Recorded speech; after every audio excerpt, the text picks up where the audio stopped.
रामपुर बागेलान में थाना पंजीयन कराने गए किसान दर दर भटक रहे हैं। जमीन की सिकमी कराने की अंतिम तिथि 30 अगस्त 2025 थी, लेकिन लगभग आधे किसानों की सिकमी समय पर नहीं हो पाई। नियमों के अनुसार 30 अगस्त से पहले का एग्रीमेंट ही मान्य होगा, तभी जमीन का पंजीयन संभव है।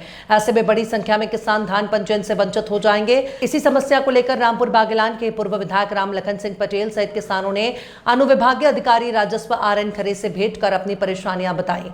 इस पर SDM ने किसानों की समस्याओं को जिला कलेक्टर के संज्ञान में लाने का आश्वासन दिया। यहाँ बताना उपयुक्त होगा कि जमीन सिकमी पंजीयन को लेकर विरोध मुख्य रूप से किसानों के बीच अधिकारों और कानूनी स्थिति पर केंद्रित होता है।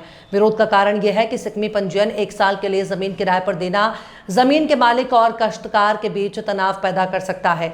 इस दौरान प्रमुख रूप से पूर्व विधायक राम लखन सिंह पटेल, मोहन सिंह, सुदामा आर्या, अमर सिंह, दल प्रताप सिंह, नितिन सिंह समेत बड़ी संख्या में किसान मौजूद रहे।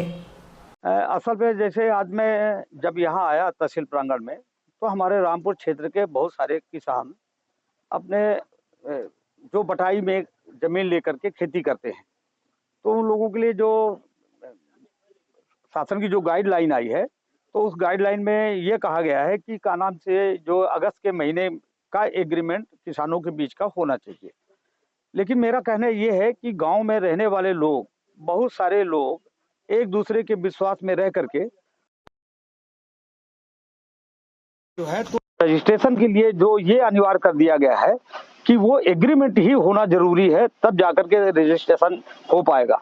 तो मेरी मांग ये है शासन से कि इस साल उसको बहाल किया जाए और अगले साल से इस नियम को लागू किया जाए, ताकि लोग बाग समय रहते हुए अपना जो है तो एग्रीमेंट, जिन लोगों की जमीन बटाई में लेते हैं, तो उन लोगों से समय पर वो अपना एग्रीमेंट विधिवत बनवा लिया करें।